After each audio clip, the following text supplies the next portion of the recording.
আসসালামু আলাইকুম। ওয়ালাইকুম আসসালাম। কি অবস্থা ভাইজান, ভালো আছেন? আচ্ছা, আলহামদুলিল্লাহ। আপনি কেমন আছেন? এই তো আলহামদুলিল্লাহ ভালো। আপনি কি এই দোকানে নিজস্ব দোকান নাকি এখানে চাকরি না, করেন? আমি এই প্রতিষ্ঠানের ম্যানেজার হিসেবে কর্মরত আছি অনেকদিন যাবত। আচ্ছা, আমরা জনতার সঙ্গী পেজ থেকে এসেছি। তো আপনাকে একটা প্রশ্ন করা হবে, যদি আপনি উত্তর দিতে পারেন তাহলে আপনার জন্য কিছু পুরস্কার থাকবে। আপনি কি প্রস্তুত? হ্যাঁ, ইনশাআল্লাহ শিওর। বর্তমান সরকার যে প্রধানমন্ত্রী দেশনায়ক তারেক রহমান, তিনি একটি জেলাতে আহ, আগামী 16 তারিখ অর্থাৎ শনিবার, পরশুদিন শনিবারে আপনার এই সফরে যাচ্ছেন। এই সেই জেলাটি কোন জেলা? না, এরাও জানি না।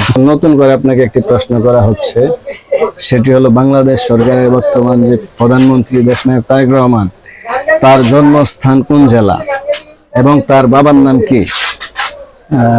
অবশ্যই তার জন্মস্থান বগুড়া, আর তার বাবার নাম শহীদ president Ziaur Rahman. Thank you, আপনি আপনার আমাদের প্রশ্নটির সঠিক উত্তর দিয়েছেন। আপনার জন্য থাকছে সামান্য উপহার। আপনি এখান থেকে একটি খাম সিলেক্ট করবেন। এখানে এক একটা খামে এক এক ধরনের গিফট আছে। তো আপনি এখান থেকে একটা খাম সিলেক্ট করেন।